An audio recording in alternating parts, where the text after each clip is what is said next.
사람의 선물은 그의 길을 넓게 하며 또 존귀한 자 앞으로 그를 인도하느니라. 송사에서는 먼저 온 사람의 말이 바른 것 같으나 그의 상대자가 와서 밝히느니라. 제비 뽑는 것은 다툼을 그치게 하여 강한 자 사이에 해결하게 하느니라. 노엽게 하는 형제와 화목하기가 견고한 성을 취하기보다 어려운 주 이러한 다툼은 산성 문빗장 같으니라. 아멘. 우리가 살아가는 세상은 참으로 분쟁이 많습니다. 가정 안에서도 부부가 다투기도 하고 부모와 자녀가 갈등하기도 합니다. 직장에서는 이해관계 때문에 동료와 상사가 충돌하기도 하죠. 교회 공동체 안에서도 작은 오해가 불씨가 되어 큰 갈등으로 번질 때가 있습니다. 오늘 잠언 말씀은 바로 이런 분쟁의 한복판에서 우리가 어떻게 하나님의 지혜로 살아야 하는가를 가르쳐 줍니다. 16절 말씀을 보시면 사람의 선물은 그의 길을 넓게 하며 존귀한 자 앞으로 그를 인도한다 라고 교훈합니다. 이 말씀에서 선물은 좋은 의미가 아니라 뇌물을 뜻합니다.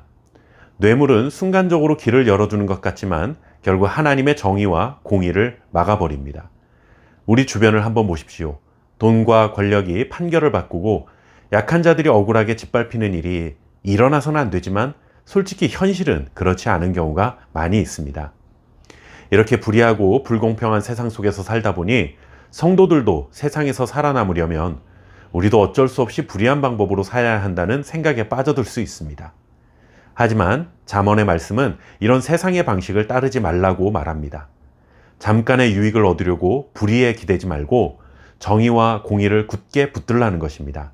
왜냐하면 우리에게는 의인의 길을 결코 외면하지 않으시는 하나님이 함께 하시기 때문입니다. 공평과 정의의 하나님이 언제나 우리 편이 되어주실 것을 믿고 세상의 방식이 아닌 하나님의 말씀을 따라 살아갈 수 있기를 바랍니다.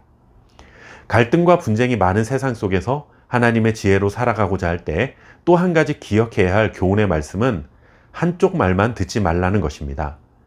17절 말씀입니다. 송사에서는 먼저 온 사람의 말이 바른 것 같으나 그의 상대자가 와서 밝히느니라. 얼마나 지혜로운 말씀인지 모르겠습니다. 한쪽 이야기만 들으면 언제나 그 말이 옳게 들립니다. 그러나 반대편 이야기를 들어보면 전혀 다른 사실이 드러나는 경우가 많이 있습니다. 이런 경우는 꼭 법정 다툼에서만 있는 것은 아니죠. 작게는 가정에서도 경험할 수 있는 일입니다. 사람은 본능적으로 자기에게 유리한 쪽으로 말하는 경향이 있기 때문에 분쟁과 다툼을 지혜롭게 해결하기 위해서는 반드시 양측 입장을 다 들어본 후에 신중히 판단하는 것이 중요합니다. 정의롭게 생각하고 판단하며 양쪽의 말을 다 듣는 신중함을 갖췄다면 분쟁과 갈등을 해결하는 데 중요한 역할을 할 수 있습니다. 하지만 이것이 전부는 아닙니다.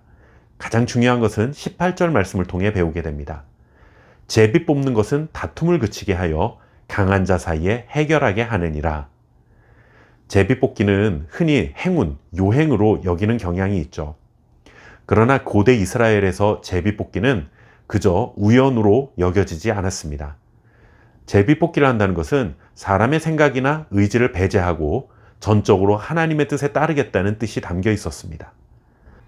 사람이 아무리 정의롭고 공평하다 해도 조금의 억울함과 오류가 없이 문제를 해결할 수는 없습니다. 이것은 인간의 지혜와 능력의 한계입니다. 그래서 고대 이스라엘 사회에서는 사람의 힘으로 해결할 수 없는 문제는 제비 뽑기를 통해 하나님께 맡겨드렸습니다. 오늘날 우리가 이와 같은 제비 뽑기라는 방법을 문자 그대로 적용하기에는 어려움이 있습니다. 물론 선거와 같은 제도는 일종의 제비 뽑기라 할 수 있죠. 여기서 중요한 것은 제비 뽑기라는 구체적인 방법이 아니라 결과를 하나님께 맡길 수 있는 겸손한 태도입니다. 주님, 이 문제는 제 능력을 넘어섭니다. 주님께서 인도해 주시고 다스려 주옵소서. 이렇게 고백할 수 있는 겸손한 마음을 가질 때 주님께서 가장 선한 길을 열어 주실 것입니다. 분쟁을 멈추는 길은 세상의 힘과 권력이 아닙니다. 뇌물도 억지 주장도 아닙니다. 오직 하나님의 지혜입니다. 정의를 굽히지 않고 모든 사실을 공정히 살피며 하나님의 주권을 인정하고 맡기는 것이 하나님께서 우리에게 가르쳐 주시는 분쟁의 가장 좋은 해결책입니다. 오늘 하루도 하나님의 지혜로 모든 사람과 더불어 화평을 이루고 살아가시기 바랍니다. 감사합니다.